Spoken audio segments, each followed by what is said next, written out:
Mobile ফোনকে ব্যবহার করে বিচিত্র অপরাধ হচ্ছে দুনিয়া জুড়েই। ডিজিটাল দুনিয়ায় এ নতুন কিছু নয়। সিম নিয়ে বাংলাদেশের তথ্য ভিমরি খাওয়ার মতো। 16 কোটি মানুষের দেশে সিম 13 কোটি, আর 13 কোটি সিমের মধ্যে সঠিকভাবে নিবন্ধন হয়েছে মাত্র 23,43,000। বাদ বাকি সবই বেওয়ারিশ বলা হচ্ছে। বিষয়টি ভাবিয়ে তুলেছে আইন শৃঙ্খলা রক্ষাকারী বাহিনীকে। এরপর জাতীয় পরিচয়পত্রের পাশাপাশি আঙুলের ছাপ পদ্ধতির মাধ্যমে গ্রাহকের পরিচয় নিশ্চিত করার উদ্যোগ নিয়েছে সরকার। ঘোষণা দেয়া হয়েছে এপ্রিলের মধ্যে মালিকবিহীন সিম বন্ধ করে দেওয়া হবে। তবে প্রশ্ন উঠেছে, সরকারি সংস্থার বাইরে প্রাইভেট কোম্পানির কাছে কেন আঙুলের ছাপ তুলে দেবেন গ্রাহকরা? গ্রাহকের শঙ্কা আর প্রশ্ন, নিজের তথ্য পাবলিক ডোমেইনে দিলে কি অপরাধীরা সেই গ্রাহকের বিরুদ্ধেই সেই তথ্য ব্যবহার করবে না, তার নিশ্চয়তা কি?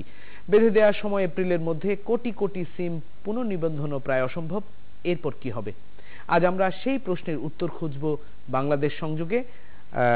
আছি আমি মাহবুব শারক, আর আমাদের সাথে স্টুডিওতে অতিথি হিসেবে আছেন উপস্থিত, এরই মধ্যে আমরা দেখছি Mahmud Hossain, chief corporate affairs Grameenphone, এবং আছেন আবু সাইদ খান, সিনিয়র পলিসি ফেলো লার্ন বাংলাদেশ।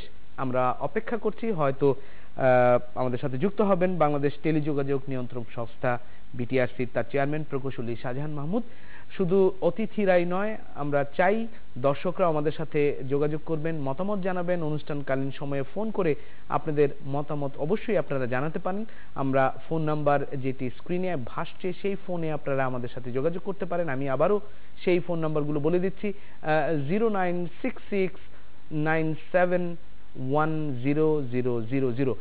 লিখুন বাংলাদেশ সংযোগের ফেসবুক পাতায়। নির্বাচিত মতামত আর অভিজ্ঞতার কথা আমরা পুরো অনুষ্ঠান জুড়েই তুলে ধরব। স্কাইপে সরাসরি আপনারা যুক্ত হতে পারেন, আমাদের সাথে জানাতে পারেন মতামত। সঠিক তথ্যের অভাবে বায়োমেট্রিক্স পদ্ধতিতে সিম নিবন্ধন নিয়ে নিজের নিরাপত্তা নিয়ে জনমনে তৈরি হয়েছে নানান আতঙ্ক। নিবন্ধন করতে এসে ভোগান্তির শিকারও হয়েছেন অনেকে। নিবন্ধনে কোনো ফি নিতে নিষেধ থাকা সত্ত্বেও এজেন্টরা নিচ্ছেন টাকা। তবে সিম ক্লোনিং বন্ধ করতে না পারলে হুমকিতে পড়বে নিরপরাধ ব্যক্তিরা, বলছেন আইটি বিশেষজ্ঞরা। শাফিউল হাসানের প্রতিবেদন। অপহরণ, চাঁদাবাজি, হত্যার হুমকি সহ নানা রকম অপরাধে ব্যবহার করা হচ্ছে মোবাইল ফোন। এসব অপকর্ম ব্যবহার করা হচ্ছে ভুয়া বা চুরি করা কিংবা অনিবন্ধিত সিম কার্ড। ফলে অপরাধী শনাক্ত করতে ব্যর্থ হয় আইন শৃঙ্খলা রক্ষাকারী বাহিনী। টেলিযোগাযোগ মন্ত্রণালয় বলছে, কোটি গ্রাহকের নিবন্ধন যাচাই করতে গিয়ে নিবন্ধিত সিম মিলেছে মাত্র 23.5 লাখ। একটি ভুয়া জাতীয় পরিচয়পত্রের বিপরীতে 14,117টি সিম তোলারও ঘটনা ঘটেছে। এসব কারণেই মোবাইল ফোন নিবন্ধনে বায়োমেট্রিক বা আঙ্গুলের ছাপ নেওয়ার সিদ্ধান্ত নেয় সরকার। কিন্তু যথেষ্ট প্রচারণা না থাকায় বিষয়টি নিয়ে জনমনে রয়েছে বিভ্রান্তি। আমার সিমটা তো রেজিস্ট্রেশন করা, বায়োমেট্রিক করা লাগবে কেন? এটা তো বাড়ির সমস্যা এলাইলো। বাড়ির সম্পর্কে আমি কিছুই দিয়ে কোনো জানি না। সিম বন্ধ হইলে আমি কি করি? আমার কি মেসেজ পাঠায় এই ইয়ের থেকে আমার কিছু বুঝি না। আগে তো চাকরি করতাম, বাইরে চাকরি করতাম, তখন আঙ্গুলের ছাপ এক ধরনের ছিল, আর এখন বর্তমানে এই টাকা বিক্রি করে যার কারণে আঙ্গুলের ছাপ নষ্ট হয়ে গেছে। তারপরও আঙ্গুলের ছাপ দেয়া নিয়ে রয়েছে নানা রকম ভোগান্তিও। মন্ত্রণালয়ের স্পষ্ট নির্দেশ থাকার পরও নিবন্ধনে গ্রাহকের কাছ থেকে টাকা আদায় করছে এজেন্টরা। অনেক সময় অনেক খুশি হয়ে যাবে, এই আর কি। আমাদের তো আর কোম্পানি থেকে তো আর কোনো দিতেছে না এটার ব্যাপারে, কিন্তু কাস্টমার কেউ 20 টাকাও দেওয়া যায়, 10 টাকাও দেওয়া যায়। প্রত্যেক এলাকাতে 30 টাকা করে নেয় প্রত্যেক লোড দোকানে, মানে নাম রেজিস্ট্রেশন করতে। আসলে সমন্বিতভাবে হওয়া উচিত ছিল। একবার আমরা প্রথমে রেজিস্ট্রেশন করার পরে আবার রেজিস্ট্রেশন করলাম, দেন আবার 1600 দিয়ে যে এটা ভেরিফাই করলাম, এখন আবার আমাকে আবার বায়োমেট্রিক করতে হচ্ছে। তো বারবার আমাদের এই ধরনের বলবো হয়রানি হচ্ছে। ওনারা বলতেছে গ্রামীণ ফোন অফিসে দেওয়ার জন্য, গ্রামীণ ফোন অফিসে সমাধা হবে, আর নাইলে আগার দিতে হবে। তবে আইটি বিশেষজ্ঞরা বলছেন, সিম ক্লোনের ঘটনা বন্ধ করতে না পারলে আঙ্গুলের ছাপ নিয়েও অপরাধ ঠেকানো যাবে না। উল্টো ভোগান্তিতে পড়তে পারে নিরপরাধ গ্রাহক। বিভিন্ন রকম ওয়েফার কার্ড থাকে, সিম কার্ড ক্লোনিং ডিভাইস কার্ড থাকে। এই কার্ডগুলোর মাধ্যমে আপনি একটি সিম কার্ড ইনফরমেশন আর একটি ব্ল্যাঙ্ক সিম কার্ড, যেটা ফাঁকা সিম কার্ড থাকে, এই সিম কার্ড রাইট করতে পারবেন। একজন অ্যাটাকার যিনি থাকেন, তিনি একটি মোবাইল ফোনে ম্যালিশিয়াস কিছু সফটওয়্যার পাঠিয়ে দিতে, এটাকে সংক্ষেপে বলা যায় RAT, রিমোট অ্যাক্সেস ট্রোজান। এখানে আপনার সিমে কি ইনফরমেশন আছে, আপনার আপনার আপনার মেইল বক্সে কি ইমেইল আছে, আপনার SMS কি আছে, সেগুলো সবই কিন্তু আলটিমেটলি আমি পেয়ে যাচ্ছি। সুতরাং এখানে বায়োমেট্রিক পদ্ধতি, যদি আমি এখানে বলি যে বায়োমেট্রিক পদ্ধতি এখানে কতখানি হেল্প করবে আমাদেরকে সিকিউর রাখার জন্য, তাহলে বলবো যে এখানে আসলে খুব একটা এখানে সিকিউর করতে পারছে না, যদি আমরা নর্মালি এর বিচার করে দেখি। মন্ত্রণালয়ের নির্দেশনা অনুযায়ী 18 বছরের নিচে কারো কাছে সিম বিক্রি করা যাবে না। আর বায়োমেট্রিক পদ্ধতিতে সিম পুনঃনিবন্ধন ও যাচাই বাছাইয়ের কাজ চলবে আগামী 30 এপ্রিল পর্যন্ত। এই সময়ের মধ্যে নিবন্ধন না করা হলে সিমটি বন্ধ হয়ে যাবে। শাফিউল হাসান, 71, ঢাকা। দর্শক, আমরা দেখছিলাম শাফিউল হাসানের প্রতিবেদন। এর মধ্যে জানিয়ে রাখি দর্শক, আমাদের সাথে অতিথি হিসেবে উপস্থিত আছেন প্রকৌশলী শাহজাহান মাহমুদ, চেয়ারম্যান বাংলাদেশ টেলিযোগাযোগ নিয়ন্ত্রক সংস্থা, Mahmud Hossain, chief corporate affairs officer এবং গ্রামীণ ফোন, এবং আবু সাইদ খান, সিনিয়র পলিসি ফেলো, লার্ন বাংলাদেশ। এবং একই সাথে আমাদের সাথে যুক্ত হবেন বিভিন্ন জায়গা থেকে দেশের আমাদের সহকর্মীরা, চট্টগ্রাম থেকে মাইনুদ্দিন দুলাল এবং রাকিবউদ্দিন পান্নু খুলনা থেকে। আমরা মূল আলোচনায় যাব। শুরুতেই আমরা যেতে চাই Mahmud Hossain, chief corporate affairs, গ্রামীণ ফোন। আমরা আপনার কাছে একটু জানতে চাই যে এই প্রক্রিয়াটি শুরু হয়েছে 16 ডিসেম্বরের পর থেকে গত বছর। এর মধ্যে নানান ধরনের অভিযোগ বলুন, নানান ধরনের শঙ্কার কথা বলুন উঠে আসছে মানুষের আলোচনায় বা কথায়, আমরাও নিজেরাও সেটি দেখছি। আপনারা অন্তত আপনাদের এই কাজ শুরুর পর, বায়োমেট্রিক শুরুর পর কি কি ধরনের সমস্যাগুলো ফেস করেছেন? অনেক ধন্যবাদ।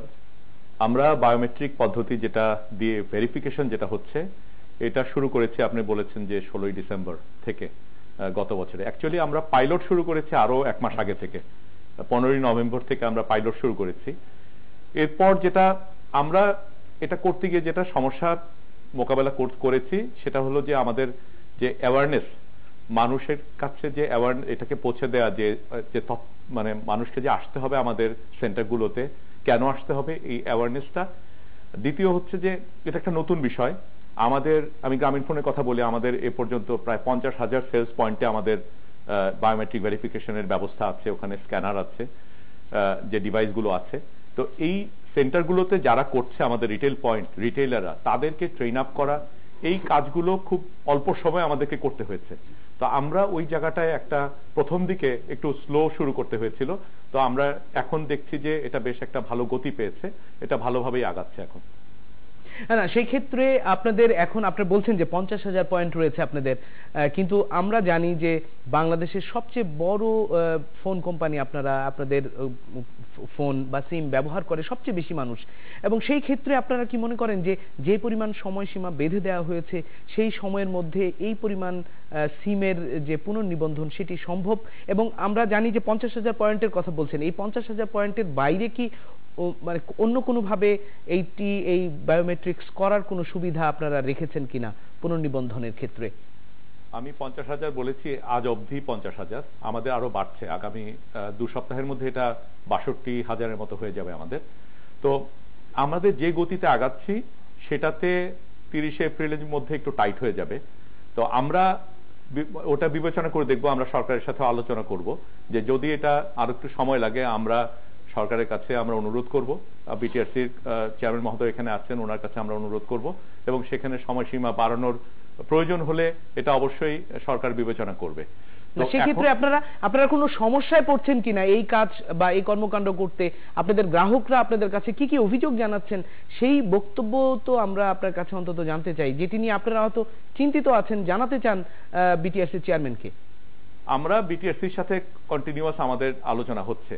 আমি এই প্রসঙ্গে বলতে পারি যে এটা অনেকটা প্রাত্যহিক ব্যাপার বিটিআরসির সাথে আমাদের যে যোগাযোগটা, মন্ত্রণালয় থেকেও, মন্ত্রণালয়ের মাননীয় মন্ত্রী নিজেও এটা তদারকি করছেন। তো এখানে আমাদের যোগাযোগের কোনো ঘাটতি নেই। আমাদের যে সমস্যাগুলো হয়েছে অতীতে কয়েক মাস, মানে 1.5 মাস ধরে শুরু হওয়ার পর থেকে, তারপর কিছু সমস্যা কিন্তু আমরা কাটিয়ে উঠতে পেরেছি। তো কিছু কিছু ক্ষেত্রে আমরা দেখছি যে গ্রাহকদের ফিঙ্গারপ্রিন্ট অনেক ক্ষেত্রে মিলছে না, কিন্তু সংখ্যাটা অত বেশি না। তো সেক্ষেত্রে আমরা গ্রাহকদেরকে অনুরোধ করছি তারা যেন নিকটস্থ যে নির্বাচন কমিশনের যে কেন্দ্রে গিয়ে এই বিষয়টাকে সর্ট আউট করে এবং এটাকে ঠিক করে নেয়, তার মানে বায়োমেট্রিক ভেরিফিকেশনের জন্য ওটা না মিললে আমরা তাকে কিন্তু রি-রেজিস্ট্রেশন বলি আর নতুন গ্রাহক বলি, এটা আমরা দিতে পারবো না। এটা একটা সমস্যা ফেস করছি। আরেকটা যেটা আপনি সময় স্বল্পতার কথা বললেন, হ্যাঁ এই সময়টা আসলে একটু টাইট, এবং সেক্ষেত্রে অনেক ক্ষেত্রে গ্রাহকরা আসছে এবং আমাদের যে 50,000 পয়েন্ট বা 62,000 হয়ে যাবে, এই পয়েন্টগুলোতে কিন্তু একটু অনেক ক্ষেত্রে লম্বা একটু লাইনও হয়ে যাচ্ছে কোনো জায়গায়, যেসব জায়গায় একটু পপুলার সেলস পয়েন্ট সেখানে একটু লোক বেশি হচ্ছে। তো এই সমস্যাগুলো হচ্ছে আমাদের, তো সেগুলোকেও আমরা আবার অ্যাডিশনাল ম্যান পাওয়ার দিয়ে কাটিয়ে ওঠার চেষ্টা করছি। মাহমুদ হোসেন, আমি আপনার সাথে আবারও আলোচনায় যুক্ত হব। আমরা একটু যেতে চাই আবু সাইদ খান, সিনিয়র পলিসি ফেলো, লার্ন এশিয়া। আপনার সাথে যে কথা নিয়ে আলোচনা হচ্ছিল কিছুক্ষণ আগেও, আমরা জানতে চাই আপনার কাছে এই যে পদ্ধতি, বায়োমেট্রিক্স পদ্ধতি, সেই পদ্ধতি নিয়েও কথা হয়েছিল আপনার সাথে। আমরা জানতে চাই আপনার কাছে বাংলাদেশ ছাড়া আর এশিয়ার কোন কোন দেশে এই ধরনের ব্যবস্থা চালু আছে বলে আপনার জানা আছে। এই পদ্ধতিতে সুবিধা কি থাকবে মানুষের, সরকার কি সুবিধা পাবে, সেইটাও আপনার কাছে একটু জানতে চাই। দেখুন, বায়োমেট্রিক্স পদ্ধতিতে আঙুলের ছাপ সংরক্ষণ করা, এটা একটি বিশ্বব্যাপী গৃহীত স্বীকৃত একটি পদ্ধতি। এটা এমন কোনো আহামরি বিষয় নয় এবং এমন কোনো জটিল বিষয়ও নয়। এখানে সমস্যাটা যেটা হয়েছে সেটা হচ্ছে আমাদের জাতীয় পরিচয়পত্র বা ন্যাশনাল আইডি কার্ড।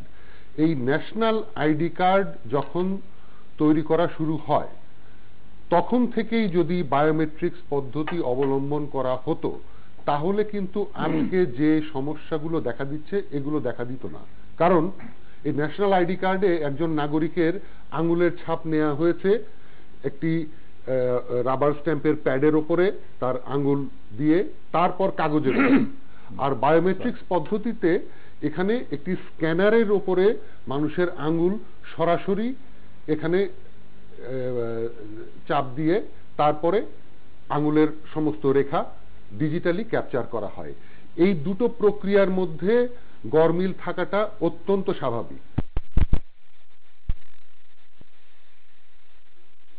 ক্ষেত্রে কতখানি আন্তরিক ছিলেন আমি বলবো, এই 16 কোটি মানুষের বাংলাদেশে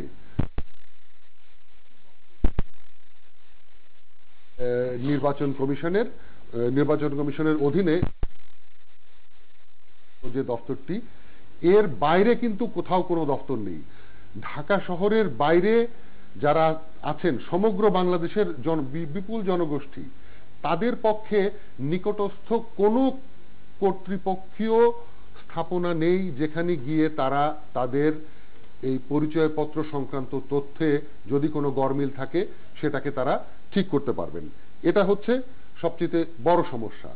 দ্বিতীয় সমস্যাটা যেটা হচ্ছে, এই ন্যাশনাল আইডি কার্ডে একজন নাগরিকের যে তথ্যগুলো ধারণ করা হয়েছে সেই তথ্য ভান্ডারে রিয়েল টাইম বা তাৎক্ষণিকভাবে মোবাইল অপারেটরদের প্রবেশাধিকার এবং একজন গ্রাহকের তথ্য যাচাই করা, এই যে প্রক্রিয়াটি, সেটা দেশের যে কোনো প্রান্ত থেকে হতে হবে।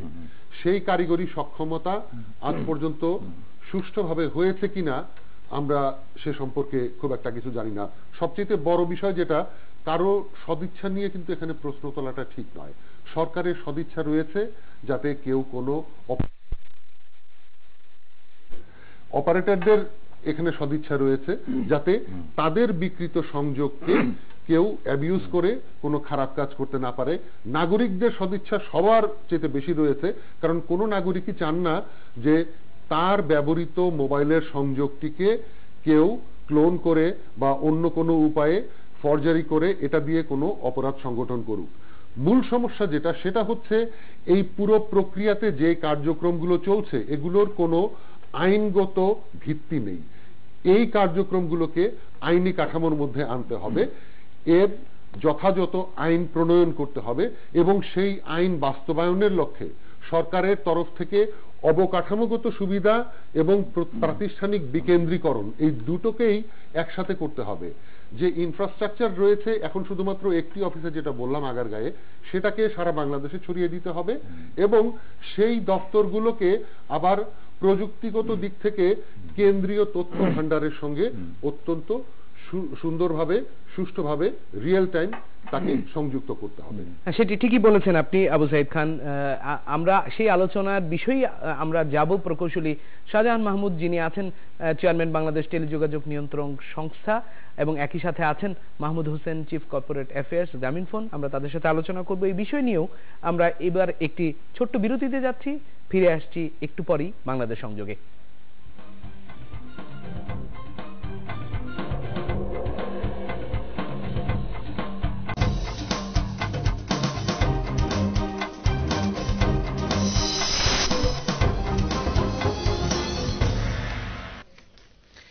হিমিকা আজাদকে ধন্যবাদ, ছোট্ট করে সংবাদ বিরতিতে তিনি সংবাদগুলো জানিয়ে দিলেন। আমরা এবার শুরুতেই যেতে চাই, দর্শক প্রশ্ন আছে। দর্শক, আপনার নাম বলে প্রশ্নটি করুন। হ্যালো, আসসালামু আলাইকুম। হ্যালো। হ্যাঁ, ওয়ালাইকুম সালাম। আপনি প্রশ্নটি করুন। কোথা থেকে বলছেন? আমি গোপালগঞ্জ থেকে মারুফ বলছিলাম। জি, বলুন। হ্যাঁ, আমি সিম বায়োমেট্রিক পদ্ধতিতে আমি যদি সিম রেজিস্ট্রেশন করি, ঠিক আছে? হ্যাঁ হ্যাঁ, যদি পরবর্তীতে আমি মারা যাই, তাই সিমটা কি তুলতে পারবো আমি? ধন্যবাদ আপনাকে আপনার প্রশ্নের জন্য। নিশ্চয়ই এই প্রশ্নের উত্তর দেবেন, এখানে আছেন। আমরা তার আগে যেতে চাই সৌমিত্র মজুমদার কাছে, আমাদের সহকর্মী, তিনি আছেন ঢাকায়। তিনি জানাবেন দর্শকদের মতামত। সৌমিত্র, আমরা জানতে চাই আপনার কাছে সাধারণ মানুষ কি বলছেন এবং তাদের কোনো শঙ্কার জায়গা তৈরি হয়েছে কিনা এই বায়োমেট্রিক পদ্ধতির মাধ্যমে, বা তারা দিতে রাজি আছেন কিনা। অনেকেই তো দিচ্ছেন এবং এটা দিতেও হবে, কারণ এপ্রিলের মধ্যে সেই সময়সীমা রয়েছে, না হলে সিম বন্ধ হবে। কিন্তু তাদের বক্তব্য আমরা একটু শুনতে চাই।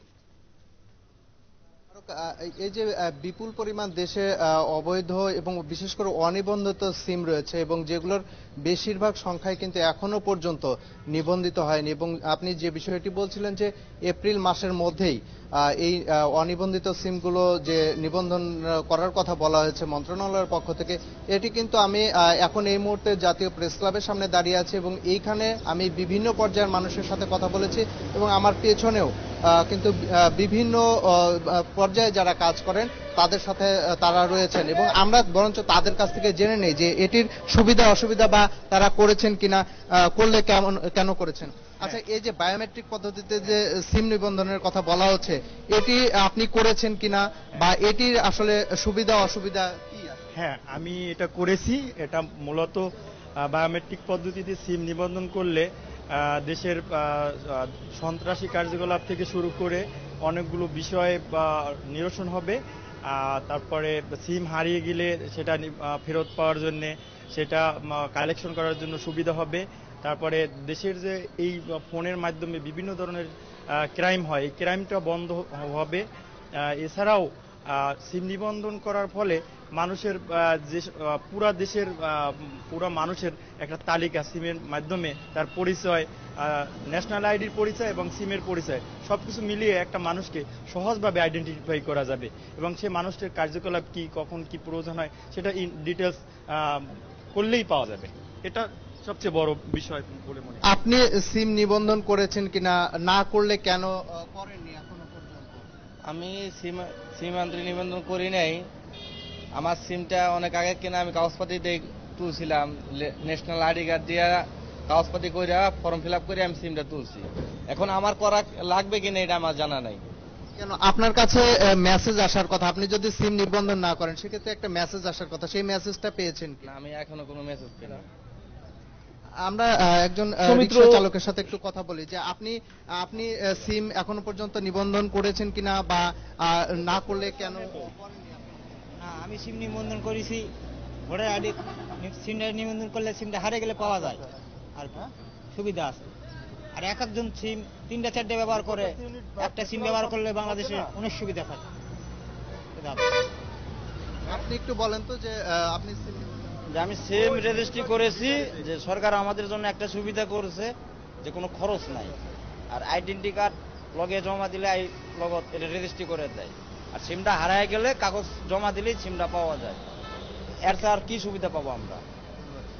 সৌমিত্র, আমরা শুনছিলাম সাধারণ দর্শক বা সাধারণ গ্রাহক যারা মোবাইল ফোন ব্যবহার করেন, সিম ব্যবহার করেন, তাদের প্রতিক্রিয়া বা তাদের অভিমত, এবং আমরা আলোচনায় ফিরলাম। এবার প্রকৌশলী শাহজাহান মাহমুদ, আপনার কাছে আলোচনায় যাব। তার আগে একটু যেতে চাই Mahmud Hossain, chief corporate affairs, আমরা যেটি জানতে পারলাম এরই মধ্যে, এবং আমার কাছে প্রশ্নও এসেছে অনেক, যে টাকা নেওয়া হচ্ছে, সেই বিষয়ে আপনার অবগত কিনা, টাকা নিলে আপনারা কোনো ব্যবস্থা নিয়েছেন কিনা, এবং একই সাথে প্রকৌশলী শাহজাহান মাহমুদ আপনার কাছেও আসবো। এই যে সাধারণ মানুষ একজন বললেন, প্রশ্ন করলেন ফোন করে, যে যদি তার মারা যান তিনি, তার ফোন কি আর ব্যবহার করা যাবে কিনা। আমার নিজেরও একই প্রশ্ন, আমার বাবার ফোন আমরা ব্যবহার করছি, তিনি মারা গেছেন, এই ফোনের আসলে কি ব্যবস্থা হবে। প্রথমে যেতে চাই গ্রামীণ ফোনের মাহমুদ হাসান, তার কাছে। ধন্যবাদ।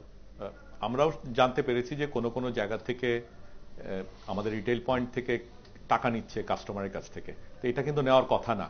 আমরা যখনই খবর পাচ্ছি, আমাদের কাছে অভিযোগ আসছে, সেক্ষেত্রে আমরা কিন্তু সেই সব রিটেলার পয়েন্টকে সতর্ক করে দিচ্ছি। আলাদাভাবে আমরা তাদের কাছে কিছু কমিউনিকেশনও করছি যে তারা যেন এটা না নেয়, সরাসরি কমিউনিকেশন করছি। এখানে আমাদের নিয়ন্ত্রক সংস্থা বিটিআরসি, ওনারাও তদারকি করছেন। তো যেটা নেওয়া হচ্ছে না আমি বলবো না, কিন্তু এখানে নেওয়ার কথা না তাদের, কিন্তু এখানে 50,000 পয়েন্টে আমি বললাম বা অন্য অপারেটর মিলিয়ে এই জায়গাটাই পুরোপুরি ধরেন একটা রিমোট প্লেসে যখন একটা রিটেল পয়েন্ট থেকে কারো কাছে ইন্ডিভিজুয়ালি কোনো কিছু দাবি করা হলো, যদিও দাবি করা উচিত না, কিন্তু ওইটা একটু ইন্ডিভিজুয়ালি আমাদের পক্ষে কন্ট্রোল করাটা একটু দুরূহ হয়ে গেছে আর কি। সেই ক্ষেত্রে যদি টাকা নেয়াই হয়, বা সেই ক্ষেত্রে আপনার কোনো শাস্তিমূলক ব্যবস্থা নিচ্ছেন কিনা, বা সাধারণ মানুষ এরকমও অভিযোগ করেছেন, কারণ আপনারা 50,000 সেন্টার করেছেন, কিন্তু মানুষের সংখ্যা তো, আপনাদের গ্রাহক তো কোটি কোটি গ্রাহক, সেই ক্ষেত্রে তারা অনেক ক্ষেত্রে খারাপ ব্যবহারও করেন, এরকম অভিযোগও আছে। সাধারণ মানুষ যারা শ্রমজীবী মানুষ, তাদের সাথে এই বিষয়ে কোনো নির্দেশনা আপনারা দিয়েছেন কিনা? আমরা অবশ্যই খারাপ ব্যবহার করার তো কোনোভাবেই আমরা এটা সমর্থন করব না। তো যেটা হচ্ছে যে এই 50,000 পয়েন্ট যেটা আমি বললাম, যেটাও আরো বাড়ছে সামনে, এই সংখ্যাটা কিন্তু আমাদের যে সেলস পয়েন্টগুলো আমরা মোটামুটি পুরোটাই কভার করছি। তো আমাদের দিক থেকে অ্যাডিশনাল রিসোর্সেস এই 50,000 পয়েন্ট ছাড়াও আমাদের যেসব কর্পোরেট গ্রাহক আছে, তাদের ক্ষেত্রে তাদের অফিসে গিয়ে আমরা কিন্তু রেজিস্ট্রেশনের ব্যবস্থা করছি, কোনো কোনো প্রতিষ্ঠানে আমরা গিয়ে করছি। সো শুধুমাত্র এই 50,000 পয়েন্টেই না, আমরা ভ্রাম্যমান আরো বেশ কিছু ব্যবস্থা রেখেছি, যে ক্ষেত্রে আমাদের যারা গ্রাহক আছে তাদের যেন সহজ হয়। তো আমাদের দিক থেকে চেষ্টা আরো বাড়বে সামনের দিনগুলোতে। আমরা যেগুলো আমি আগেও বলেছি আমার কথায়, যে এটা কিন্তু একটা নতুন বিষয় আমাদের সবার জন্যই। ধরেন যে রিটেল পয়েন্টে যে রিটেইলার গ্রামে, প্রত্যন্ত গ্রামে সে করছে, এটা কিন্তু একটা আধুনিক একটা প্রযুক্তি ব্যবহার করে করছে। এই ব্যবহারের ক্ষেত্রে এটা একটা শেখার বিষয় আছে, এটা একটা প্র্যাকটিসের ব্যাপার আছে, এবং এখানে একটু অভ্যস্ত হওয়ার ব্যাপার আছে। সো প্রথম দিকে আমাদের একটু সমস্যা থাকলেও আমরা এটা অনেকটা কাটিয়ে উঠছি। সময়ের ব্যাপারে যেটা বলবো, যে 30শে এপ্রিলের যে ডেডলাইন, সেই ডেডলাইনের মধ্যে আমরা করার চেষ্টা করছি, কিন্তু যদি এটা সম্ভব না হয়, আমি নিশ্চিত যে আমাদের গ্রাহকদের কথা চিন্তা করে সরকার অবশ্যই কোনো একটা ব্যবস্থা নেবে। সেই ক্ষেত্রে আপনারা আপনাদের গ্রামীণ ফোন থেকে কোনো প্রকার কোনো ফোন নাম্বারের ব্যবস্থা করছেন কিনা, যাতে করে সাধারণ মানুষ তাদের অভিযোগ, যারা ভোগান্তির শিকার হন, তারা অভিযোগ জানাতে পারবেন কিনা আপনাদের কাছে সরাসরি? আমাদের অলরেডি এটা আছে, আমাদের যে 121, সেখানে কিন্তু প্রতিদিন হাজার হাজার কল আসছে, এবং সেখানে যেসব অভিযোগ আসছে বা যেসব ব্যাপারে কোয়েরি আসছে, আমরা সেগুলোকে অ্যাড্রেস করছি। এর বাইরেও আমাদের একটা ফেসবুক পেজ আছে, সেখানেও আমাদের গ্রাহকরা কিন্তু অভিযোগ অথবা তাদের কোনো ক্ষেত্রে তথ্য জানার প্রয়োজন থাকলে সেই তথ্যগুলো তারা জেনে নিচ্ছে। ডিফারেন্ট মাল্টিপল চ্যানেলে আমরা এই তথ্যগুলো আমরা গ্রাহকদের কাছে পৌঁছানোর ব্যবস্থা করছি। আমরা নিউজ পেপার অ্যাডের দিকে যাচ্ছি এখন। আমাদের যে একটা সংস্থা আছে, যে মোবাইল অপারেটরদের অ্যামটব, এবং এখানে বিটিআরসির সাথে সহযোগিতায় আমরা এই ব্যাপারটা আরো যেন প্রচারণামূলক যে কাজগুলো করা দরকার, সেগুলো আমরা ব্যবস্থা নিচ্ছি, এবং সামনের দিনগুলোতে এই প্রচারণার কাজগুলো আরো বাড়বে। ধন্যবাদ আপনাকে। আমরা যেতে চাই শাহজাহান মাহমুদ, চেয়ারম্যান বিটিআরসি। আপনি শুনছিলেন সাধারণ যারা শ্রমজীবী মানুষ, যারা গ্রাহক এইসব টেলিকমিউনিকেশনের যাদের সিম আছে, আপনার সাথে আগের আলোচনায় একটু যেতে চাই। সেখানে আপনি আলোচনায় এসেছিল যে একটি আইনি ব্যবস্থা যেন থাকে, যাতে গ্রাহকরা আইনি সুবিধা পেতে পারেন তার নিজের সুরক্ষার জন্য। সেই ব্যবস্থা আপনি নেবেন কিনা? এবং একই সাথে যারা আজকে প্রশ্ন করছিলেন যে তার সিম যদি কেউ তিনি মারা যান তাহলে সেই সিমের বন্দোবস্ত কি হবে, বা তার মা বাবার সিম যদি কেউ ব্যবহার করে বা উনি তার মা বাবা যদি মারা যান সেক্ষেত্রে তাদের সিম ব্যবহার করার কোনো সুযোগ আপনারা দেবেন কিনা? ধন্যবাদ। আমার মনে হয় এটা একটা খুবই রিলিভেন্ট প্রশ্ন। আমরা এটা নিয়ে ওই কেউ মারা গেলে কি হবে এটা নিয়ে আমরা বিস্তারিতভাবে কোনো পলিসি তৈরি করিনি, কিন্তু আমার যেটা মনে হয় যে মারা গেলে ওই সিমটা যে ক্যারিয়ারে কিংবা যে অপারেটরের সিম ওটা তাদের কাছে জমা দিলে কোনো একটা গ্রাহক সেন্টারে যে তারা আবার ওইটা ওই রি-রেজিস্ট্রেশন আরেকজনের নামে ওটা করে দিতে পারবে। আর সেক্ষেত্রে আমরা আপনার সাথে আবারও কিছু প্রশ্ন আছে। আমাদের একজন দর্শক আছেন স্কাইপে, আমরা তার সাথে একটু যুক্ত হতে চাই। নিশ্চয়ই তার অনেকগুলো প্রশ্ন আছে। আমরা যিনি স্কাইপে যুক্ত হয়েছেন আমরা তার পরিচয় জানতে চাই। দর্শক, আপনার পরিচয় এবং কোথা থেকে বলছেন, আপনার প্রশ্নটি যদি বলেন।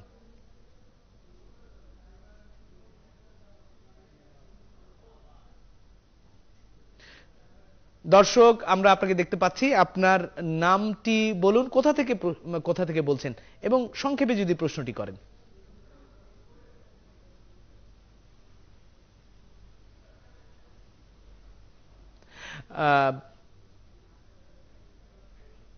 দর্শক, আমরা আবারও চেষ্টা করব তার সাথে যোগাযোগের জন্য। ফিরে যাচ্ছি আবারও শাহজাহান মাহমুদ আপনার কাছেই।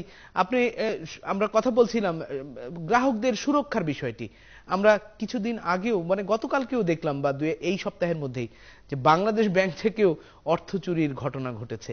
মানে এই হচ্ছে ডিজিটাল বাংলাদেশ বা ডিজিটাল যে বিশ্ব, সেই বিশ্বের হয়তো একটি খারাপ নজির বা সতর্ক না থাকলে যেগুলো হয়। আপনারা আপনাদের দিক থেকে গ্রাহকের সুরক্ষার জন্য কোনো আইন বা কোনো কিছু ভাবছেন কিনা? ধন্যবাদ। ব্যাংক থেকে টাকা সরানো ডিজিটাল পদ্ধতির মাধ্যমে এটা কিন্তু নতুন ঘটনা না। ইভেন আমেরিকার মতো দেশেও এবং উন্নত দেশগুলোতেও এটা অনেক ঘটেছে। এটা শুধু সিম রেজিস্ট্রেশনের ব্যাপার না, এটা হচ্ছে সাইবার সিকিউরিটির ব্যাপার। এটা ব্যাপারে আমাদের এখানে বাংলাদেশে এখন অনেক সংগঠন এই সাইবার সিকিউরিটি নিয়ে কাজ করছে এবং আমি আশা করব হয়তো মানে খুব শীঘ্রই আমরা সাইবার সিকিউরিটির জন্য উপযুক্ত সফটওয়্যার ইনস্টল করতে পারবো যাতে করে এই ধরনের অপরাধ সংগঠিত না হয়। ধন্যবাদ আপনাকে। আমরা যেতে চাই আবু সাইদ খানের কাছে। আবু সাইদ খান, আপনি এই নিয়ে দক্ষ, আপনি জানেন যে সারা বিশ্বে কি ধরনের প্রক্রিয়া অন্তত মোবাইল ফোনের এই নিবন্ধনের বেলায় ব্যবহৃত হয় আমরা জানি, এবং দর্শকরা বলছিলেন আমাদের কাছে যে এইরকম ব্যবস্থা খুব কম দেশেই আছে হয়তো, যে আঙ্গুলের ছাপ পদ্ধতির মাধ্যমে। আমি মার্কিন যুক্তরাষ্ট্রে গিয়ে দেখেছি শুধু পাসপোর্ট ফটোকপি দিলেই হয়ে যাচ্ছে, কিন্তু ইদানিং কিছু কিছু দেশে এগুলো তৈরি হচ্ছে। আপনার কাছে কোনো নজির আছে কিনা সারা বিশ্বে উন্নত কোনো পদ্ধতি, আরো উন্নত কোনো পদ্ধতি আছে কিনা? দেখুন, বিষয়টি উন্নত বা অনুন্নতর ব্যাপার নয়। এখানে মূল বিষয় হচ্ছে আপনি যেটা বলছেন যে পাসপোর্টের ফটোকপি দিলে একটি মোবাইলের সংযোগ পাওয়া যায়। তার কারণ হচ্ছে সেখানে ওই পাসপোর্টের যে তথ্য আছে সেই তথ্যগুলোকে খুব দ্রুত যাচাই বাছাই করে একজন সম্ভাব্য গ্রাহকের পরিচয় সম্পর্কে নিশ্চিত হয়েই কিন্তু সেখানে সিমটা বিক্রি করা হচ্ছে। এখানে আমাদের একটা কথা আমি আবারও ফিরে আসতে চাই আইনি কাঠামোর মধ্যে। এই যে আপনারা বলছেন টাকা পয়সা নেওয়া হয়, অবশ্যই টাকা নেবে, কেন নেবে না?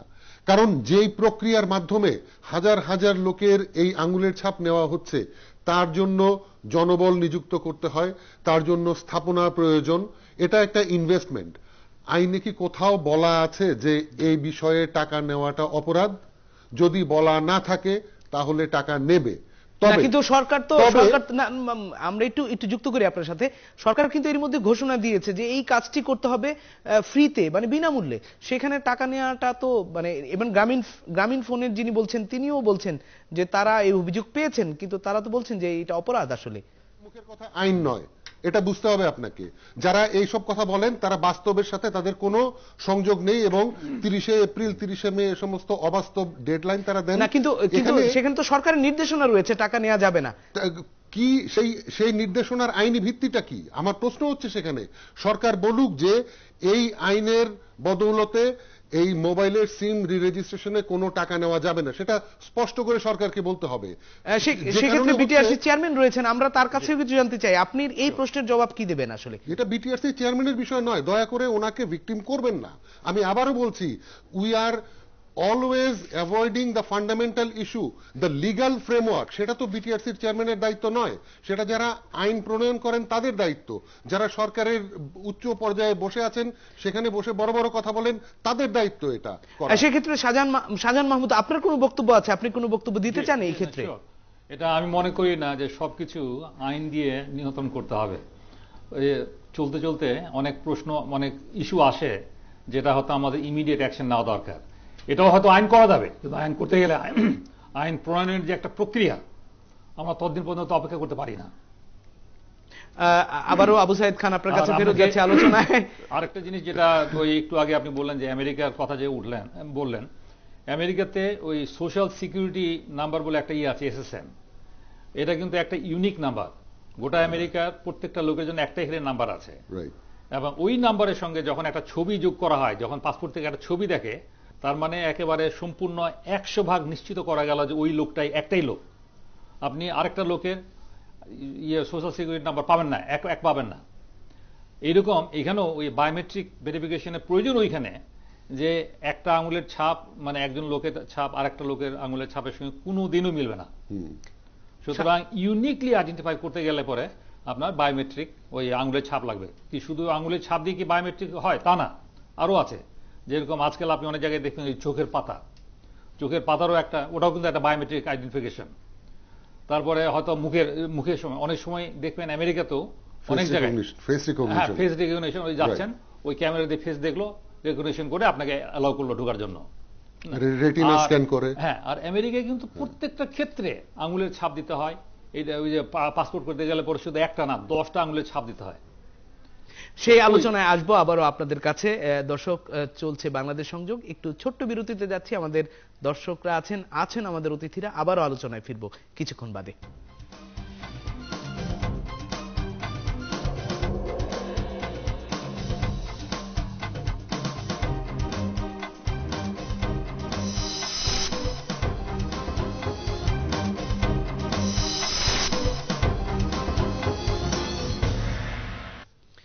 দর্শক, আপনারা আছেন বাংলাদেশ সংযোগে। আমরা আলোচনা করছি বায়োমেট্রিক পদ্ধতি নিয়ে, যে মোবাইল ফোনের নিবন্ধন, মোবাইল সিমের নিবন্ধন, এই নিয়ে আমাদের সাথে অতিথিরা আছেন দর্শকরাও। আমরা শুরুতে দর্শকদের প্রশ্ন নিতে চাই। দর্শক, আপনার নাম বলে কোথা থেকে বলছেন, প্রশ্নটি করুন। রাজশাহী থেকে রফিক বলছি। আপনার প্রশ্নটি? আমার প্রশ্ন হচ্ছে, আমাদের জাতীয় পরিচয়পত্র যেটা দিয়েছিল 2007 সালে সেনাবাহিনীকে দিয়ে করা হয়েছিল, তখন জাতীয় পরিচয় পত্রে আমাদের কোনো ফিঙ্গারপ্রিন্ট নেই কিংবা নেয়নি। আর এখন যে আমি ফিঙ্গারপ্রিন্ট দেবো, এটাকে কিভাবে ভেরিফাই করবে যে আমি রফিক, আমার যে ফিঙ্গারপ্রিন্টটা দিলাম আমি সিম কার্ডে, আমার সিম কার্ড রেজিস্ট্রেশন করা আছে, কিন্তু দর্শক নেই, আমি একজন মানে ফোন ব্যবহারকারী হিসেবে আমি কিভাবে নিশ্চিত হব যে আমার আইডি কার্ডে যেখানে ফিঙ্গারপ্রিন্ট নাই সেখানে ভেরিফাই এটা করবে কিভাবে? এটা আর কোন প্রশ্ন আপনার? আর আমি মানে পত্রপত্রিকায় আমরা দেখি যে একটা ন্যাশনাল আইডি কার্ডের অধীনে 16,000 সিম বিক্রি হয়েছে বিভিন্ন ফোন অপারেটরদের। এর দায়িত্বটা কি ফোন অপারেটরদের নাই? যে একটা নামের একটা আইডি কার্ডের আওতায় 16,000 সিম যেখানে বিক্রি হয়ে যাচ্ছে একজনের, একটা অপারেটরের, অন্য অপারেটরের হয়েছে একটাতে 500 বিক্রি হয়েছে, 5টা বিক্রি হয়েছে, সেখানে আমি কতটুকু নিশ্চিত হতে পারি যে আমার ফিঙ্গারপ্রিন্ট দিয়ে আমার ফোন নাম্বারটাই খালি রেজিস্ট্রেশন হলো কিংবা অন্যটা হবে না? এটা আমি এভাবে নিশ্চিত হতে পারি কিভাবে? ধন্যবাদ আপনাকে, আমরা আপনার প্রশ্ন বুঝতে পেরেছি। নিশ্চয়ই যারা আছেন তারা এই প্রশ্নের জবাব দেবেন। আরেকটি দর্শক ফোন আছে, আমরা তার সাথে কথা বলবো। দর্শক, আপনি কোথা থেকে বলছেন, আপনার প্রশ্নটি করুন। হ্যালো, জি, আমরা আপনাকে শুনতে পাচ্ছি, আপনি প্রশ্নটি করুন। বলছিলাম, আমার নাম বাবু। জি, আমার প্রথম প্রশ্ন যে আমরা যখন ন্যাশনাল আইডি কার্ড হয় বাংলাদেশ নির্বাচন কমিশন থেকে, সেখানেও কিন্তু আমরা আঙুলের ছাপ দিয়েছি। তো আমি যখন মোবাইল কোম্পানির কাছে আমার ন্যাশনাল আইডি কার্ডটা দিচ্ছি, সেখান থেকেই কিন্তু আমার আঙ্গুলের ছাপটা ভেরিফাই করা সম্ভব।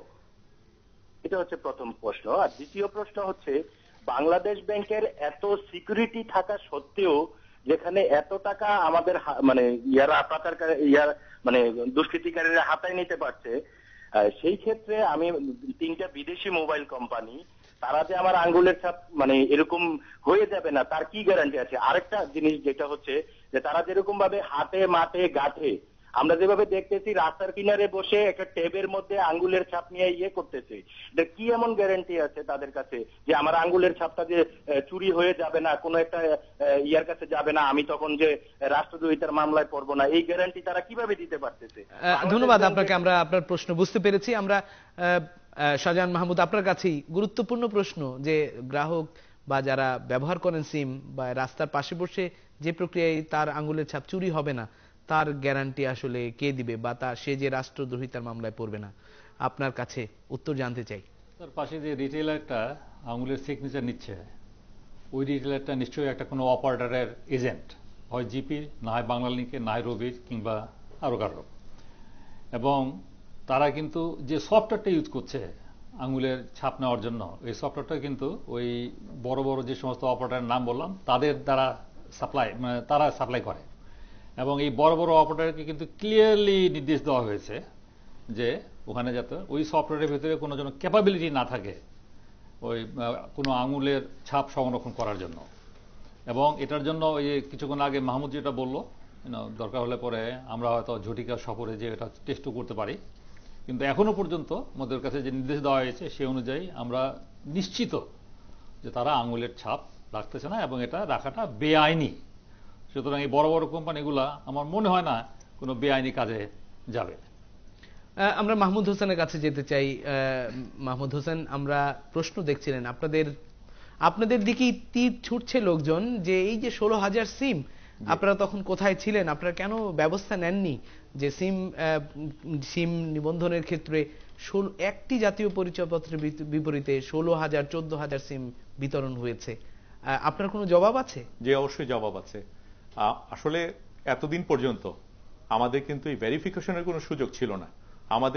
আমরা যেটা করতাম সেটা, গ্রাহকরা আসতো আমাদের সেন্টারে সিম নিবন্ধনের জন্য, তারা তাদের জাতীয় পরিচয়পত্রের ফটোকপি নিয়ে আসতো, ছবি নিয়ে আসতো, ফর্ম ফিল আপ করতো।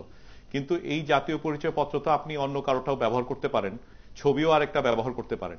তো আমরাই বলে আসছিলাম গত কয়েক বছর ধরে, আসলে এই বিষয়টা কিন্তু আইন প্রয়োগকারী সংস্থারাও তারাও মানে বেশ অসুবিধার মধ্যে ছিল। কারণ তারা যখন দেখছিল যে কোনো অপরাধ সংগঠিত হচ্ছে এবং তারা যখন ভেরিফাই করছে তাদের ওই আইডেন্টিটি দেখছে যে ডিফারেন্ট নামে, তো এই জায়গাটায় আমাদের দিক থেকে সবসময় বক্তব্য ছিল গত প্রায় 6-7 বছর ধরে মোবাইল অপারেটরদের পক্ষ থেকে যে আমাদেরকে জাতীয় পরিচয়পত্রের যে ডেটাবেস সেখানে আমাদেরকে অ্যাক্সেস দিন এবং আমরা যাতে এটাকে ভেরিফিকেশনটা করিয়ে নিতে পারি আর কি। না হলে আমাদেরকে শুধু শুধু দোষারোপ করাটা কিন্তু অন্যায়, আমাদের প্রতি অন্যায়। কারণ আপনি আমাকে কোনো টুল দিবেন না যে কিভাবে আমি ভেরিফাই করব, আমি তো পুলিশ না, আমরা এখানে পুলিশের দায়িত্ব পালন করতে পারবো না। আমরা ফটোকপি রাখছি, রেখে দিচ্ছি, এগুলো সংরক্ষিত আছে, কিন্তু এটা যে আসল গ্রাহকের পরিচয় পত্রের ফটোকপি অথবা যে ছবি, সেটা কিন্তু যাচাই করা আমাদের পক্ষে সম্ভব ছিল না। আমরা আপনাকে রেখেই একটু যেতে চাই বিটিআরসি চেয়ারম্যানের কাছে। আমরা আপনার কাছে জানতে চাই, যে কথাটি আসলো সেই সুযোগই আসলে তৈরি হলো না। আমরা দেখলাম যে 2015 ডিসেম্বরের আগে বাংলাদেশে একটি রাজনৈতিক অস্থিরতা হলো, এরপর বিদেশি হত্যাকাণ্ড হয়েছে। আইন শৃঙ্খলা রক্ষাকারী বাহিনী বলছে বিপুল পরিমাণ ভুয়া সিমের মাধ্যমে এবং ভাইবার বা অন্য ইন্টারনেট অ্যাপস ইউজ করে এই হত্যাকাণ্ড হয়েছে বা তারা যোগাযোগ করেছে সন্ত্রাসীরা। আপনারা আসলে কি করলেন তাহলে? আপনাদের তো এই দায়িত্ব ছিল। এটাও আবার ওই যে ফেসবুক কিংবা ভাইবার, এটা আবার ওই সিমের সঙ্গে জড়িত না জিনিসটা, এটা আবার অন্য ইস্যু। এবং এটা অনেক প্রমাণ আছে যে ফেসবুক ইউজ করে এবং ভাইবারের মাধ্যমে অনেক অপরাধ সংগঠিত হয়। আপনি শুনেছেন মনে হয় যে ইসলামিক স্টেট আইএস বলে যে এটা আছে, তাদের মেইন ব্রিডিং গ্রাউন্ড, তারা যেখানে প্রাথমিকভাবে সদস্য সংগ্রহ করে সেটা কিন্তু ফেসবুক। তো এইরকম ফেসবুকের মাধ্যমে অনেকেই যারা মানে বিভিন্ন ধরনের অপরাধ মানে সমাজকে অস্থিতিশীল করার জন্য কিংবা গন্ডগোল সৃষ্টি করার জন্য অনেক ধরনের মেসেজ দিয়ে থাকতো। দ্যাট ওয়াজ কাইন্ড অফ মানুষকে উত্তেজিত করা কিংবা ই করা। এবং আমরা সেটা কি বাংলাদেশে আপনারা এগুলোর কোনো নজির দেখতে পেয়েছেন? আমরা মাঝখানে তো আপনাদের সরকারি নির্দেশনায় কিন্তু ফেসবুক, হোয়াটসঅ্যাপ এগুলো বন্ধ ছিল, আপনাদের দিকের কি তথ্য ছিল আসলে, ঘটনাকে আসলে ঘটেছে কিনা এরকম? আমরা মনে করি ওই যে যখন আমরা ফেসবুক বন্ধ করেছিলাম তখন সেটা উপযুক্ত সময় উপযুক্ত একটা স্টেপ ছিল। আপনারা দেখবেন যে এর আগে অনেক সময় এই যে যুদ্ধাপরাধীদের ফাঁসির পরে যেভাবে সমাজে একটা অস্থিতিশীল পরিস্থিতির সৃষ্টি হতো, এইবার কিন্তু এই ফেসবুক বন্ধ করার ফলে কিংবা আমরা আরো যে সমস্ত এই সোশ্যাল মিডিয়াকে কন্ট্রোল করেছি সেটা করার ফলে এরকম অস্থিতিশীল পরিস্থিতির সৃষ্টি হয়নি। সুতরাং আমরা মনে করি দ্যাট ওয়াজ নিডেড এবং এটা খুব টাইমলি দরকার ছিল ওটা। ধন্যবাদ আপনাকে শাহজাহান মাহমুদ। আমাদের আরো কিছু প্রশ্ন আছে, দর্শকরা আছেন এবং একই সাথে আপনারা আছেন, আমরা আলোচনায় ফিরবো। এবার একটি ছোট্ট বিরতি নিচ্ছি, দর্শক থাকুন বাংলাদেশ সংযোগে।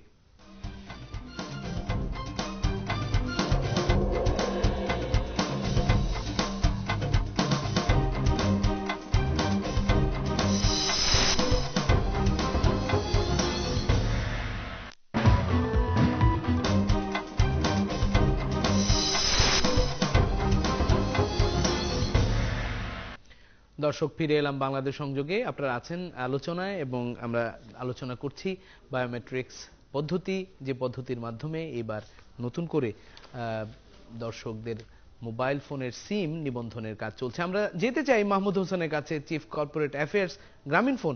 আমরা তার কাছে জানতে চাই যে আপনারা এই সময়ের মধ্যে কতখানি ফোন সিম আপনাদের যে কোম্পানির তা করতে পেরেছেন, সম্পন্ন করতে পেরেছেন, এই যে এপ্রিলের মধ্যে শেষ করার কথা সেইটির শেষ করতে পারবেন কিনা, এবং একই সাথে আমরা জানতে চাই যে অনেক এজেন্ট আপনারা নিয়োগ দিয়েছেন, তাদের পরিচয় আছে কিনা, পরিচয়পত্র আছে কিনা, তারা যাতে করে মানুষজনের নিশ্চিত হবে যে হ্যাঁ এটি গ্রামীণ ফোনের অফিস যার মাধ্যমে বায়োমেট্রিক পদ্ধতিতে তারা সিম নিবন্ধন করবেন। মাহমুদ হাসান। জি, আমরা এ পর্যন্ত গতকাল পর্যন্ত 20 মিলিয়নেরও বেশি, প্রায় 21 মিলিয়ন সিম রি-রেজিস্ট্রেশন করেছি। এই প্রসঙ্গে বলে রাখি আমাদের গ্রাহকের সংখ্যা হচ্ছে 57 মিলিয়নের কাছাকাছি। তো আনুমানিক ধরেন 36-37% আমরা করেছি। তো যে গতিতে চলছে আমি আগেও বলেছি যে আমরা কাছাকাছি চলে যাব এবং আমরা দেখব যে কিরকম আগাচ্ছে। আপনি রিটেইল পয়েন্টের কথা বলেছেন, এই রিটেইল পয়েন্টগুলো কিন্তু আমাদের অথরাইজ পয়েন্ট, কারণ নির্বাচন কমিশনের সাথে কানেক্টিভিটি এই সেই সব পয়েন্ট থেকেই পাবে যেগুলো আমাদের অথরাইজড, এবং তাদের যে তালিকা সেগুলো আমাদের কাছে আছে। আমরা আমাদের যে রেগুলেটর বিটিআরসির কাছেও সেই তালিকা জমা দিই নিয়মিতভাবে, যেগুলো চেঞ্জ হয় সেগুলো জমা দিই। সো এখানে কোনো সন্দেহের কিছু অবকাশ নেই যে এরাই আমাদের যে নির্ধারিত পয়েন্ট কিনা। এই প্রসঙ্গে আরেকটা কথা আমি প্রসঙ্গক্রমে বলবো, অনেকেই বলেছেন যে বিদেশি কোম্পানির কাছে তথ্যগুলো চলে যাচ্ছে।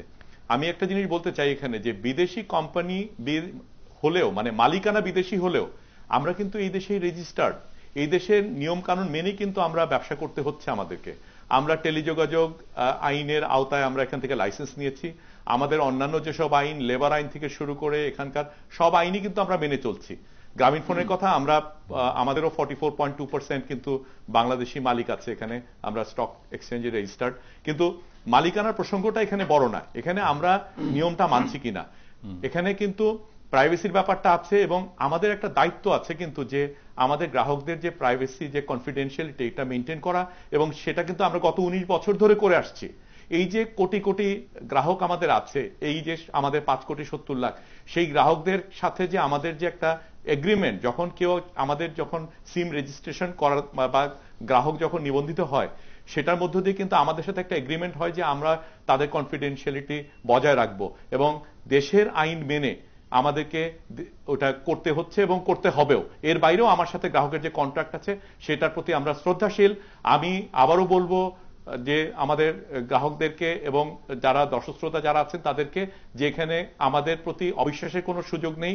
আমরা এখানে যে নির্ভরতার সাথে আমরা যে সেবাটা দিয়ে আসছিলাম গত 19 বছর ধরে, এবং আমরা এটা দিয়ে যাব, এবং আমরা গ্রাহকদের সব ধরনের যে কনফিডেন্সিয়ালিটি বা তাদের প্রাইভেসি, এটা আমাদের দিক থেকে ব্যর্থ হবার কোনো সুযোগ নেই। একটি কথা অভিযোগ আসছে টেলকো কোম্পানির দিকেই, সেটি হচ্ছে যে তারা চায় যে সবচেয়ে বেশি পরিমাণ সিম অনিবন্ধিতভাবেই বাজারে থাকুক, তাতে করে তাদের ব্যবসাটা হয় এবং কর দিতে সেভাবে হয় না। এখন নতুন করে যেহেতু সবগুলোর সিমের নিবন্ধন হবে, করও দিতে হবে সেই অনুযায়ী, এই অভিযোগ আপনি কিভাবে দেখেন? এটা সর্বৈব একটা মিথ্যা অভিযোগ। আমাদের কর দেওয়ার যে ক্ষেত্রে যেভাবে আমরা কর দিই সেটা হচ্ছে নিবন্ধিতর সাথে না, এটা হচ্ছে যখন আমরা আমাদের ওয়্যারহাউস থেকে আমরা সিমটা উঠিয়ে নিই, উত্তোলন করি, এটা কিন্তু আমরা কর দিই কিন্তু বিটিআরসির আইনে না। এখানে আরেকটা প্রতিষ্ঠান আছে এনবিআর, তারা এটা মনিটর করে। সো আমরা সিমটা বিক্রি করার আগেই কিন্তু করটা দিয়ে দিচ্ছি আর কি, আমাদের রিটেল পয়েন্টে সিম যাওয়ার আগেই কর দেওয়া হয়ে গেছে এবং সেটা কিন্তু তাদেরও মনিটর করার ব্যবস্থা আছে। এখানে আমরা চাই না, এই কথাটা উল্টোটা আমি বলবো যে আমরাই চেয়েছিলাম যে এটা যেন আমাদেরকে একটা টুল দেওয়া হয় যেটা দিয়ে আমাদের প্রতি যেন এই অভিযোগটা না থাকে যে এত সিম হচ্ছে একটা এনআইডির এগেনস্টে, অথবা একটা গ্রাহক 20,000 বা 15,000, 14,000, 10,000 কানেকশন নিচ্ছে। তো এই বিষয়টাকে ভেরিফাই করার জন্য আমরা একটা টুল চেয়েছিলাম। এই টুলটা সরকার যেটা দিয়েছে, আমি মনে করি যে সামনের দিনগুলোতে এটার একটা ভালো সুফল আমরা পাবো। ধন্যবাদ আপনাকে। আমরা একটু যেতে চাই আবু সাইদ খানের কাছে, তিনি আছেন, আলোচনা শুনছিলেন। আবু সাইদ খান, আমরা এর আগে বিরতির আগে আলোচনায় ছিলাম যে সোশ্যাল সিকিউরিটি কার্ডের কথা আসছিল মার্কিন যুক্তরাষ্ট্রে। বাংলাদেশ যে গতিতে আগাচ্ছে, বাংলাদেশের অর্থনৈতিক উন্নতি যেরকম করে হচ্ছে, তাতে করে আবার নতুন করে কোনো সোশ্যাল সিকিউরিটি কার্ড বা নতুন কোনো কার্ড করার দিকে সরকার মনোযোগী হবে না, এইটা তো বলা যাচ্ছে না আসলে। কারণ দুই বছর পর পর দেখি আমরা নতুন নতুন জিনিস সামনে আনা হচ্ছে, মানুষকে তো বাধ্য করা হচ্ছে। আপনি কি অভিমত? না, আসলে এখানে আমাদের দৃষ্টিটা কার্ড থেকে সরিয়ে নিতে হবে। এখানে কার্ড, সোশ্যাল সিকিউরিটি কার্ড কিন্তু মূল ইস্যু নয়। মূল ইস্যু হচ্ছে নাগরিকদের বিভিন্ন তথ্য উপাত্ত একটি নিরাপদ জায়গায় সংরক্ষণ করা। যুক্তরাষ্ট্রে যেটা হয়েছে যে সেখানে প্রতিটি নাগরিকের সমগ্র তথ্য একটি সুন্দরভাবে সুবিন্যস্ত আকারে এক জায়গায় রক্ষিত আছে। তার বিপরীতে সোশ্যাল সিকিউরিটি কার্ড ইস্যু করা হয়, তার বিপরীতে তার ড্রাইভার্স লাইসেন্স ইস্যু করা হয়, তার পাসপোর্ট ইস্যু করা হয়। মূল কেন্দ্রবিন্দু কিন্তু এক জায়গাতে, এবং যে কারণে তারা অত্যন্ত সুশৃঙ্খলভাবে বিভিন্ন সামাজিক সেবামূলক পদক্ষেপ এবং প্রশাসনিক পদক্ষেপ তারা নিতে পারেন। আমি যেটা বলতে চাই যে আমাদের এখানে জাতীয় পরিচয়পত্র নিয়ে যে কাজটি শুরু হয়েছে, সেই কাজটিকে একটি শৃঙ্খলাবদ্ধ প্রতিষ্ঠানের আওতায়, অত্যন্ত সুদক্ষ একটি প্রতিষ্ঠানের আওতায় নিয়ে আসা অত্যন্ত জরুরি। কারণ এটি বাংলাদেশের, আমি বলবো, একটি অন্যতম গুরুত্বপূর্ণ এবং মূল্যবান তথ্য ভাণ্ডার, এবং এই তথ্য ভাণ্ডারের প্রতি সরকারের রাজনৈতিক এবং প্রশাসনিক সুদৃষ্টি থাকা অত্যন্ত প্রয়োজন। এর গুরুত্ব অনুধাবন করতে হবে যারা। আবু সাইদ খান, আমরা বুঝতে পেরেছি আমাদের সময় সংক্ষেপ। আপনাকে অত্যন্ত গুরুত্বপূর্ণ প্রশ্ন তুলেছেন। আমরা প্রকৌশলী শাহজাহান মাহমুদের কাছে যেতে চাই, চেয়ারম্যান বাংলাদেশ টেলিযোগাযোগ নিয়ন্ত্রক সংস্থা। যে কথাটি হচ্ছিল সেই কথার প্রেক্ষিতে আপনার বক্তব্য জানতে চাই যে সুশৃঙ্খলভাবে একটি প্রক্রিয়া আপনারা করবেন কিনা, এবং একই সাথে জানতে চাই যে গ্রামীণ ফোনের যিনি আছেন মাহমুদ হোসেন, তিনি বলছিলেন 21 মিলিয়ন মাত্র তারা করতে পেরেছেন গ্রাহকের, বাকি অনেক কিছু আছে, অনেক সিম অনিবন্ধিত আছে। এই এপ্রিল শেষ হলে কি আপনারা অনিবন্ধিত সব সিম বন্ধ করে দিবেন, নাকি সুযোগ থাকবে আসলে গ্রাহকদের জন্য? ধন্যবাদ। আমরা এটা আমাদের কাছে অনেকেই প্রশ্ন করেছেন যে এপ্রিল 30 তারিখের পরে আমরা কি করব। তো এ ব্যাপারে আমার সংক্ষিপ্ত উত্তর হচ্ছে যে এখনো পর্যন্ত আমরা কোনো ডিসিশন নিইনি। এপ্রিল 30 তারিখ এলে তখন আমরা ডিসিশন নেব। তো আমি অনুরোধ করব যারা এখনো সিম নিবন্ধন করেননি তারা যেন করে, কারণ যদি আমরা ওইরকম ডিসিশন নিই যে এটা বন্ধ করে দিব, তখন হয়তো অনেক তাড়াহুড়া পড়ে যাবে। তো যাই হোক, আমরা তখন আমরা ওই পরিস্থিতি দেখে আমরা পরবর্তী নির্দেশনা দিব। সেক্ষেত্রে আরেকটি প্রশ্ন আছে, আমরা দর্শকদের প্রশ্ন জানছিলাম, পেয়েছি।